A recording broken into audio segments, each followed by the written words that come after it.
All right, guys, this is Northwest Central coming back at you on the YouTube video. And man, it is great to be back in the YouTube side of things.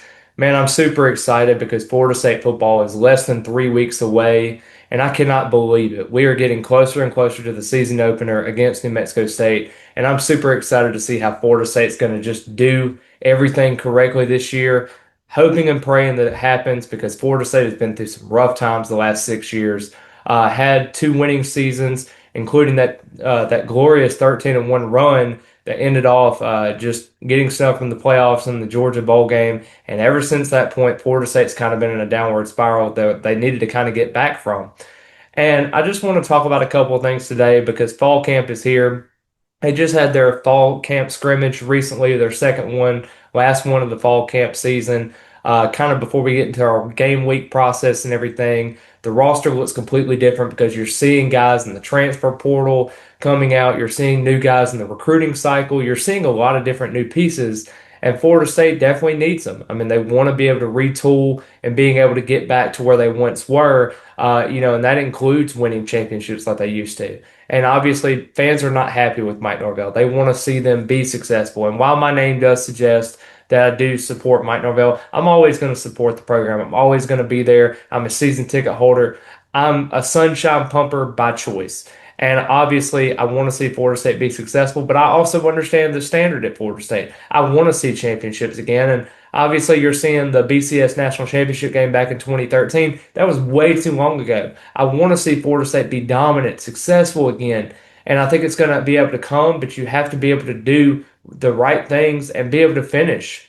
Because a lot of times, too, you're going to be playing SMU early in the year. You're going to play Alabama, and then you're going to play that little road stretch there where you're playing Louisville and Miami and Clemson and Florida, NC State, Pittsburgh. There's a lot of different teams on that schedule that can really slip you up in that moment, and you have to have guys that are being successful. I think the biggest thing is, Tony White and his 3-3-5 defense, a lot of people were skeptical about that whole process that Florida State was going through because they're like, well, we're Florida State. We don't need to be a 3-3-5 defense. What are we doing here? What is Tony White even good for? And I really will say, though, Tony White has done a really good job, especially at Nebraska, in being able to kind of have that different mindset, bringing that three safety approach, emphasizing on the defensive backs, I think are really important. But the thing I think a lot of people don't really think about is the defensive line. He brought in a James Williams last year who you thought was going to be successful, being reunited with Tony White, being reunited with Terrence Knighton as well. And obviously that didn't pan out. He only had 1.5 sacks last year, and you wanted to see more production. Now, obviously the defense had 31 sacks, but the defensive line as a whole did not have as many sacks you would like. I think they had 18 total as a defensive line, which is not great through 12 games. You really want to see the defensive line being able to take advantage of a lot of things. And obviously, you had Mandrell Desir, who had 6.5 sacks last year.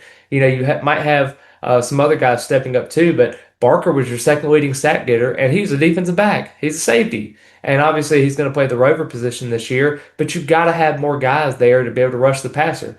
Obviously, everyone's going to talk about Rylan Kennedy, the Texas A&M transfer, and obviously he hasn't had the stats. 2.5 sacks last year at Texas A&M. He was behind some important guys, but you need more than just him. You need more than just Mandrell Desir. Will Daryl Desir step up? Will Kevin Wynn be the guy? A lot of people are talking about Daniel Lyons being that guy to step up in the middle. So I just wonder how everything's going to factor in. But I want to talk about one guy that No Nation was talking about the other day, and that's Jalen Anderson. And he had kind of given me this idea to talk about him. He's known as Joker. This is a guy that wears the Joker mask everywhere, and it may have come as a kind of a corny, cliche kind of nickname that he has, but he was a very underrated signing for Florida State in their 26th recruiting class. He's a three-star JUCO kid, kind of had that hard, grounded out role. He had to come from nothing. His high school experience didn't lead into much college attention. He was able to go the JUCO route, and now he's finally able to get somewhere in that JUCO role. He was the number 6 prospect in the JUCO class this year. He was the number 1 edge rusher in JUCO also. So I think a lot of times, he has pretty decent size at 6'2", 242 pounds. He had a very productive year at JUCO. Last year specifically, he had 41 tackles, 11 and a half for loss, 7 sacks. This is a guy that really wants to be a factor in what Florida State brings to the table. Obviously, he's got to be able to produce that. You cannot have, just maybe a 2.5 sack, 3 sack guy. This has got to be a guy that's going to have to step up. And we had talked about it recently. Norvell had talked about it, and he had a speed sack recently. That was very impressive to see because you want to see this defense kind of playing with their hair on fire.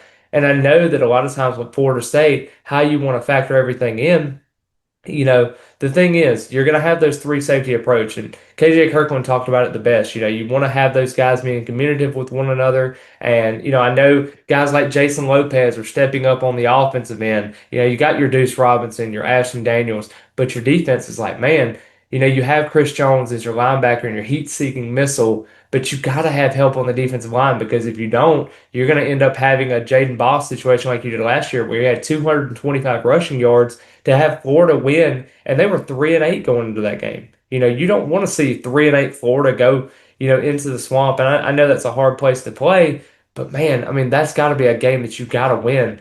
And obviously, you want to see a guy like Jalen Anderson being successful because if a Mandro Desir, if a Daryl Desir, if a Rylan Kennedy, other guys like that, if they're going to be successful, a guy like that is going to have to take advantage. He's going to have to get you 5, 6 sacks.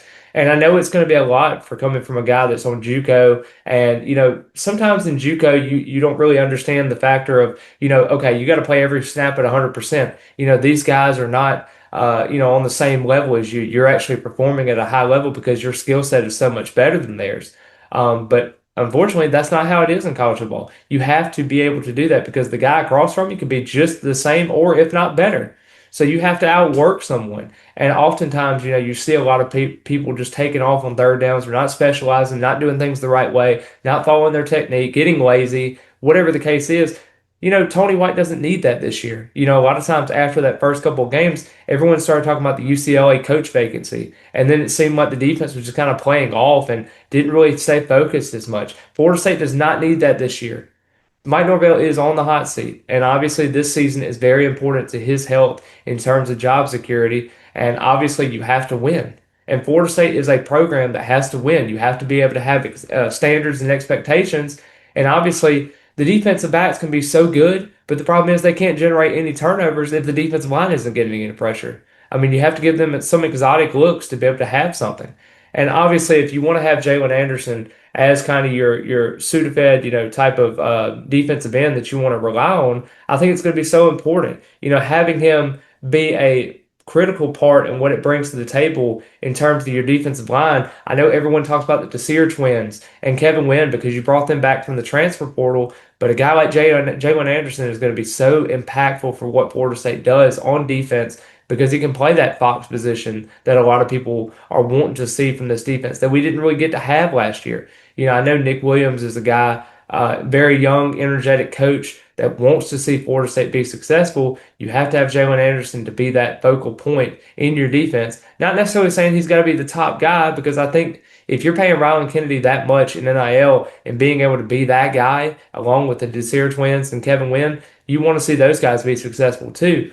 But, if you have a 6 sack season from Jalen Anderson, man, that would be great for Florida State in terms of what they can do to bring pressure, especially against some of the top tier quarterbacks. Even a Kevin Jennings, that they're going to play very, very early in the season, you got to put pressure on him because, man, he is very dual threat and dangerous. But anyway, I hope everyone has a great rest of the day. I hope you enjoyed the video today. Let me know your thoughts about Jalen Anderson. What do you think his stats are going to be? Do you think the defensive line is going to compare to their 31 sacks from a season ago? Do you think they're going to get better? Do you think they're going to get worse? I know a lot of people are talking about the offensive line and how it may take a step back, but do you think the defensive line is going to take a step back?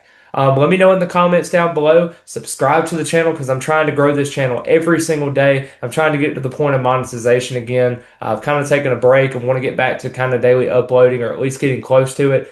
I'm in the process of getting a website started, so I'm in the process of getting all that straightened out. I'm going to have some more things involved with that in the next couple of days, and I'm probably going to have a grand reveal maybe Saturday or Sunday. So be tuned in on that. Like I said, be sure to like the video, subscribe to the channel, and I hope each and every one of you have a great Tuesday. And as always, go Noles.